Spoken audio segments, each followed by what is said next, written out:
আমাদের কর্মসূচি আজকে এখানে আমরা চাচ্ছি প্রত্যেকটা থানা ভিত্তিকে করার জন্য, প্রত্যেকটা থানা আমাদের কর্মসূচি কালকে আমাদের হোমনা থানাতে বিভিন্ন জায়গায় মানে লাগানো হবে।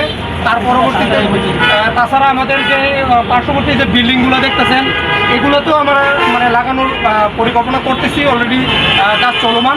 ইনশাআল্লাহ কালকেও এই কাজগুলো চলমান থাকবে।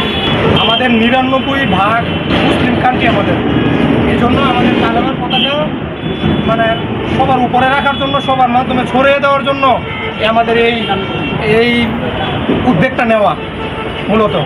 আর আমাদের কালেমা আমাদের মুসলমান জাতির প্রধান যেই মানে আমাদের ইসলাম ধর্মটাকে প্রচার করার জন্য, সবার উদ্দেশ্যে মানে বুঝাই দেওয়ার জন্য যে আমাদের আমাদের পুরো বাংলাদেশটাই ৯৯ ভাগ মুসলিম, এমনকি কালেমা পতাকা সবার উপরে আছে, এমনকি থাকবে ইনশাআল্লাহ।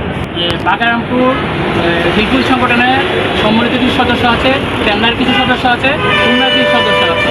যে সম্মিলিতভাবে আমরা আমাদের এই গরিবপুর মোড়ের ওভারব্রিজের মধ্যে আমাদের কালেমা ঘোষিত পতাকাটি উত্তোলন করতেছি। তো এটা হচ্ছে আমাদের সম্মিলিত একটা পদক্ষেপ। আর আমাদের যেটা হিলফুল সংগঠন, বাগারামপুর যেটা হিলফুল সংগঠনের তিতাসথানা, ওইটা আমরা বিভিন্ন কাজে মেরামত করে দেয়। যেমন আমাদের বিভিন্ন পর্যায় হাসান আছে, প্লাস আমরা রাস্তা মেরামত আছে, প্লাস আপনার এই রোজা রমজানের মধ্যে যে দান সদ্গাগুলো আছে ওইগুলো করে থাকি। আমরা বিভিন্ন পরিকল্পনা, বিভিন্ন পদক্ষেপ, বিভিন্নভাবে আমরা কাজ করে থাকি। আর এটা হচ্ছে আমাদের জাস্ট মুন্না বাগান হিলফুল সংগঠনের কিছু সদস্য আর হচ্ছে প্যান্নার কিছু সদস্য মিলে সম্মিলিতভাবে আমরা ওভারব্রিজে কালিমা ঘোষিত।